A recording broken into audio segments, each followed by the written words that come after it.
ఇవాల్టి కలెక్షన్ ఎంత? 20,000 sir. Cash balance 3 లక్షలు సార్. మొత్తం ఈ బాక్స్లో పెట్టు. అలాగే సార్. సార్, స్టాక్ విషయం ఏం చేశారు? ఏం చేస్తాం? ఏమీ చెయ్యం. రాత్రికి రాత్రి జెండా ఎత్తేస్తాం. సార్, ఈ ఊళ్ళో వాళ్ళంతా మనల్ని నమ్మి లక్షల డబ్బు కట్టారు సార్. వాళ్ళని మోసగించి పారిపోవడం అన్యాయం సార్. చెప్పినట్టు చెయ్యకపోతే తల్లి లాకెళ్తాను. చెప్పినట్టు వినకపోతే తన్ని ఆపేస్తాను.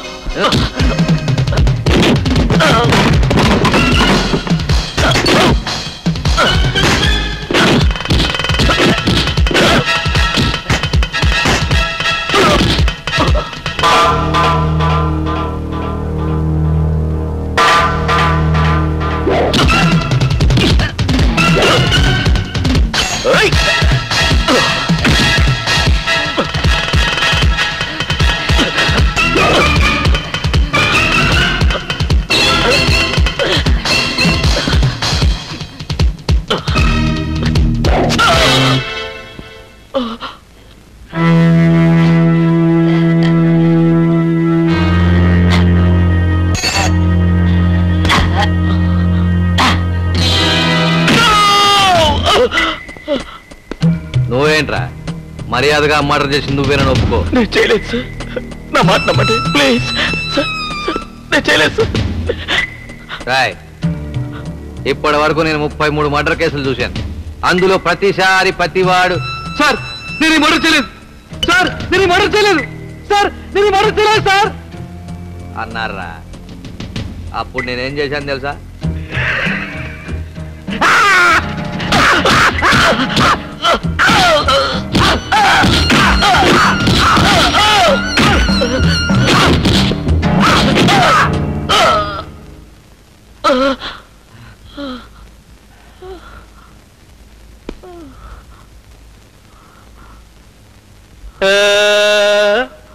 ఇప్పుడు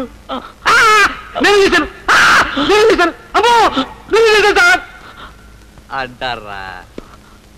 రాయ్, నీ షాప్ ఓపెనింగ్ వచ్చిన రోజునే నాకు తెలుసురా. రిబ్బన్ కట్ చేసిన ఈ చేత్తోనే నీ కుత్తుగా కోయాల్సి వస్తుంది.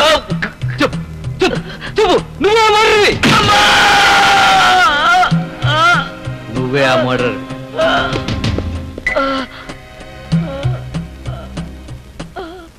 Good morning sir. రేటర్ పరిస్థితి మరీ అంత బ్యాడ్గా ఉందా? అవును సార్. అదంతా ఒట్టి నాటకం. సరే, నువ్వు కానిస్టేబుల్ ఇలాంటి కోర్టులో ఆధారపరచండి. అలాగే సార్. Yes sir.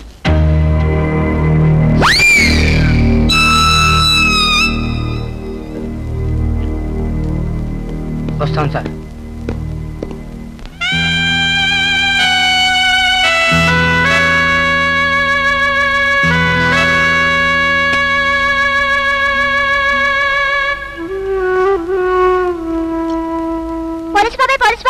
ఏంట్రా?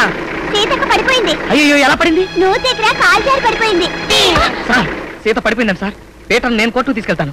మీరు వెంటనే వెళ్ళి పెద్ద డాక్టర్ చూపించండి. అవసరమైతే నా నెల జీతం అంతా ఇచ్చేస్తాను. సోది మాట్లాడకయ్యా. Yes sir. ఇప్పుడు ఏం చేయాలి చూడు. నేను లేకుండా నువ్వు ఒక్కడివే ఇతన్ని తీసుకెళ్లి కోర్టులో ఒప్పచెప్పగలవా? Yes sir. బూట్లు బాధడం కాదయ్యా, ఇది డ్యూటీ అయ్యా. Yes sir. సార్, నా వల్ల దుర్మార్గం జరిగింది కానీ నేను దుర్మార్గుని కాను. మీరు వెళ్ళి మీ అమ్మాయిని చూడండి. జాగ్రత్త. Yes sir. రానా రా.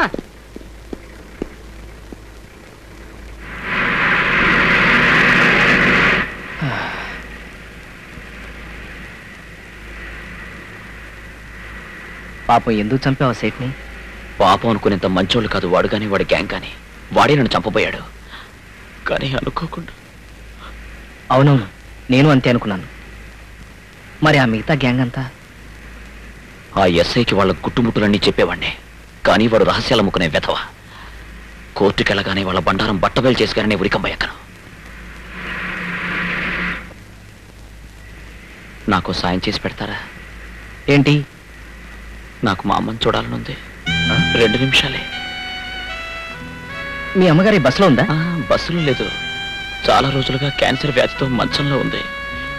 నేను జైల్లో ఉండగానే ఆవిడ చనిపోతే ఆవిడ ఆఖరి క్షణాలు కూడా నాకు దక్క.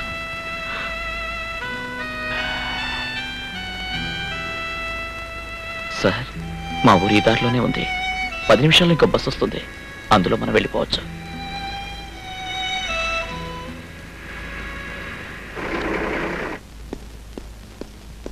వెళ్ళు. సార్, చేతికి బేడీలుంటే మా అమ్మ కంగారు పడుతుందేమో.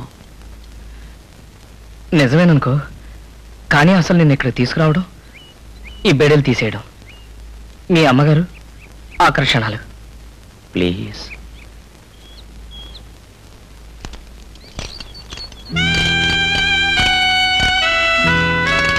రెండు నిమిషాలు వచ్చేయాలి. పీటర్ పీటర్, ఏమిటి సార్? రక్తం చూస్తే మీ అమ్మగారు బాధపడతారు. దెబ్బలు కనపడకుండా మేనేజ్ చేయి.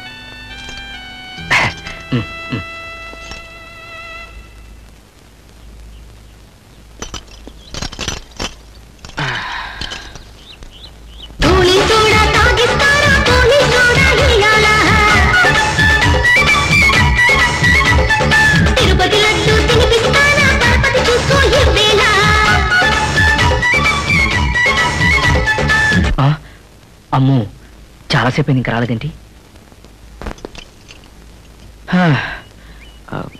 అమ్మాయ్యా, వచ్చేసావా? సార్, మీరు ఒప్పుకుంటే నా చేత్తో ఆఖరిసరిగా అమ్మకు 4 మెతుకులు. అమ్మ కదా, వెళ్ళు. థ్యాంక్స్.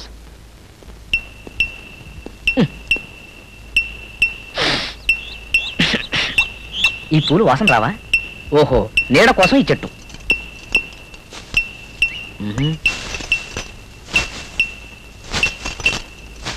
సార్, మీరిక్కడ? పీటర్ వాళ్ళ అమ్మని చూడటానికి లోపలికి వెళ్ళాడు, వచ్చేస్తాడు. అసలు పీటర్ ఎవరండి? ఇది పీటర్ ఇల్లు. ఇల్లేంటండి బాబు, ఇది సారాగూడెం.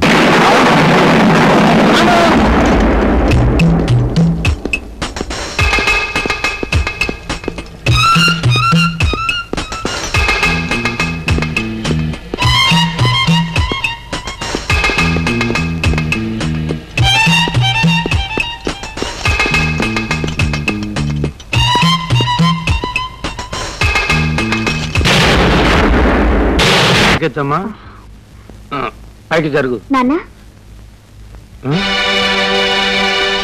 ఏంటయ్యా అప్పుడే వచ్చేసావు? కోర్టు గొప్ప చెప్పావా?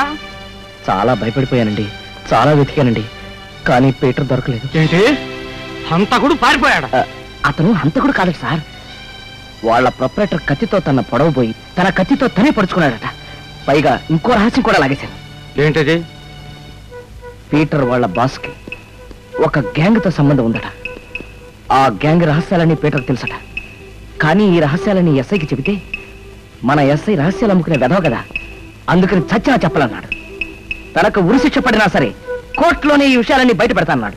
పోనీ ఆ గ్యాంగ్ వివరాలన్నా కనుక్కున్నావా? ఎస్ఐకే చెప్పనవాడు నాకు మాత్రం ఏం చెప్తాడని చిన్న మొహమాట పడ్డానండి. మొహమాట పడ్డావా? నిన్ను కాదయ్యా, నువ్వు ఎంత అమాయకుడు, ఎంత అసమర్థుడు, ఎంత అప్రయోజకుడు తెలిసి కూడా ముద్దాయి నీ చేతి గొప్ప చెప్పానే. అందుకు నన్ను నేను చెప్పు తీసి కొట్టుకోవాలయ్యా. ఎస్ సార్, చెప్పు తీసి కొట్టుకోవాలి. తాళం వేసుకోండి సార్. నీ ఉప్పు సత్యాగ్రహం నాటకాలు నా దగ్గర కాదు. ఆ పీటర్ గారిని, అచ్చారావు గారిని ఎక్కడున్నా సరే పట్టుకుని పాతేస్తాను. వాళ్ళు దొరక్కపోయారో. సార్, తప్పించుకు పారిపోయిన పీటర్, వాడిని తప్పించిన అచ్చారావు ఇద్దరు తోడు దొంగలన్న అనుమానం సార్. ఆ కల్పవృక్షం లక్కీ స్కీమ్ కంపెనీకి రిబ్బన్ కత్తిరించింది నువ్వేనట్టుగా? Yes sir. నువ్వు కూడా వాళ్ళ తోడు దొంగ అనుకుంటే? సార్, నేను అలాంటి వాడిని కాదు. Shut up! పెద్ద నీతివంతులా మాట్లాడు. నీ మీద సవాలా కంప్లైంట్స్ ఉన్నాయి. చూడు, ఇలాంటి లక్కీ స్కీమ్ కంపెనీలు ఊరూరా వెలుస్తున్నాయి. ఇదంతా ప్లాన్డ్ గా ఒక ముఠా నడుపుతోంది. ఆ ముఠా తాలూకు మూల స్తంభాన్ని పట్టుకోవాలి. ఎస్ సార్, నేను పట్టుకుంటాను. ఎవరిని పట్టుకుంటావు, ఎలా పట్టుకుంటావు? తప్పించుకు పారిపోయిన పీటర్ని, వాణ్ణి తప్పించిన కానిస్టేబుల్ అచ్చారావుని వాంటెడ్ పర్సన్స్ గా పేపర్లో ప్రకటించు. వాళ్ళు ప్రాణాలతో దొరికితే ఈ స్కీమ్ నడుపుతున్న పెద్ద మనుషులు ఎవరనే నిజాన్ని నేను తేలుస్తాను. పెద్ద మనుషులు కాదు, పెద్ద మనిషి. ఆ స్కీమ్ నడుపుతున్న పెద్ద మనిషిని నేనే. ఎస్పీ గారు ఆ పీటర్ని, వాణ్ణి తప్పించిన అచ్చారావుని ప్రాణాలతో కావాలంటున్నారు. కానీ వాళ్ళు నాకు శవాల రూపంలో కావాలి.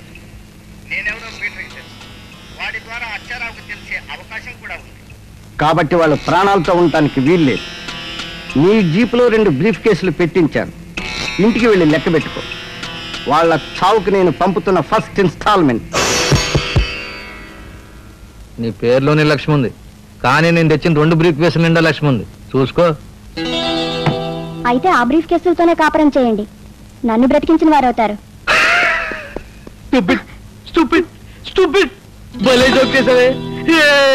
పీటరు వచ్చారో మీ కస్టడీ నుంచి తప్పించుకున్నారట, పేపర్లో వేశారు. మీకేమైనా శిక్ష పడుతుందా? ఇచ్చదానా? ఆ నా కొడుకులు ఇద్దరు తప్పించుకోబట్టే మనకి ఎంత డబ్బు వచ్చింది. ఓహో, ఈ డబ్బు ఆ బాపతేనన్నమాట. ఆ నా కొడుకులు ఇద్దరిని లేపేయడానికి మనకి ఇచ్చిన లంచం. నేను ఆ పని మీద వెళ్తాను, నువ్వు జాగ్రత్తగా తలపేసుకో. ఏమండి, ఏంటి ఇవాళ మీకు ఇంత డబ్బు ఇచ్చిన ఆ మహానుభావులు ఎవరో నేను తెలుసుకోవచ్చా? షూ, నువ్వు ఈ డబ్బు దాచుకో. నేను వాళ్ళిద్దరిని లేపేసేదాకా ఆ రహస్యం దాయాలి, దాస్తాను.